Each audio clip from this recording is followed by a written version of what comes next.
Bracy, as we just start opening up this book and getting into some of the issues, I wonder if you might be able to provide an overview of the structure of the book and how the book came about. Because when people are thinking about Christianity and then, the first thing they're going to, the hunting is not going to be the first thing they're thinking about. And then an entire book devoted to Christianity and hunting might seem to be a stretch, but when you really dig into it, you realize, there's tremendous overlap here with the themes that we deal with in the theological world. The background story, it actually involves Dr. Bevington. It was actually, I was working on my dissertation, and we were strolling across campus. I allude to this in the preface, and I mentioned something about my wife and I hunting, and he, of course, an Englishman who is living in Scotland since the 70s, recoiled. He was this man who I held in such high esteem as an academic and as a Christian fellow. We attended the same church at the time. Recoiled and in a very British fashion goes, "That's just so French." Right.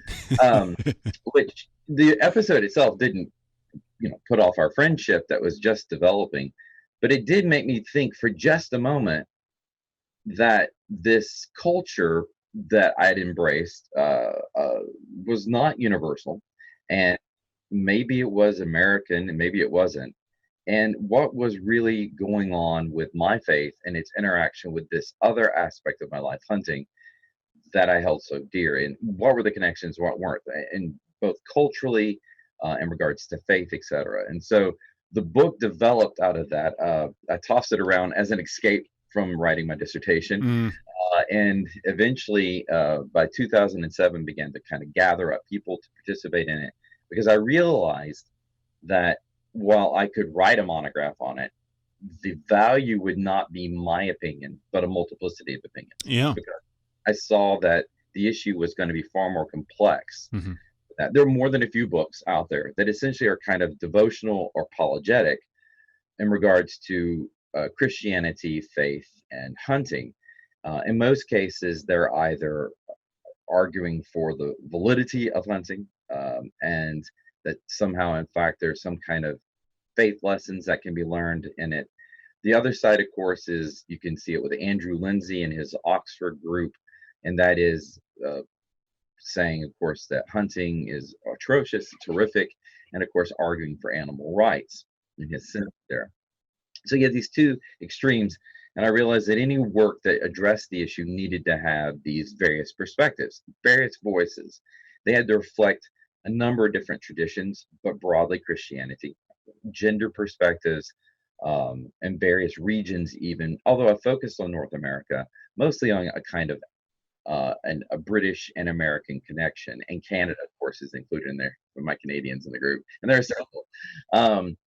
So anyhow, the project continued. As an aside, I approached publishers and finally found a publisher in 2011 that was interested. I put together yet another proposal for them, began to bring on various writers who agreed to the project, and then eventually brought on a co-editor to kind of take the opposing side. Right.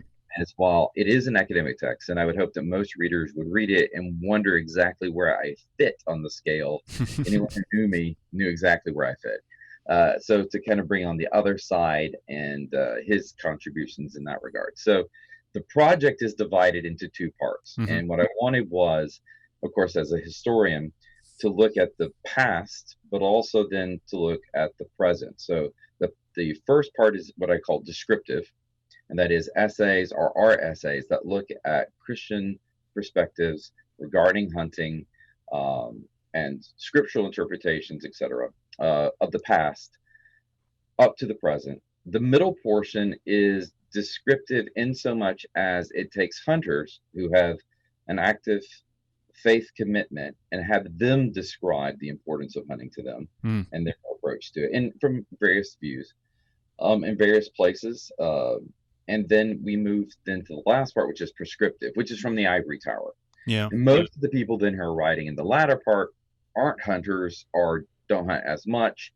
They're academics, and they're tossing out why you should not hunt, if you do hunt, how you should hunt properly, etc.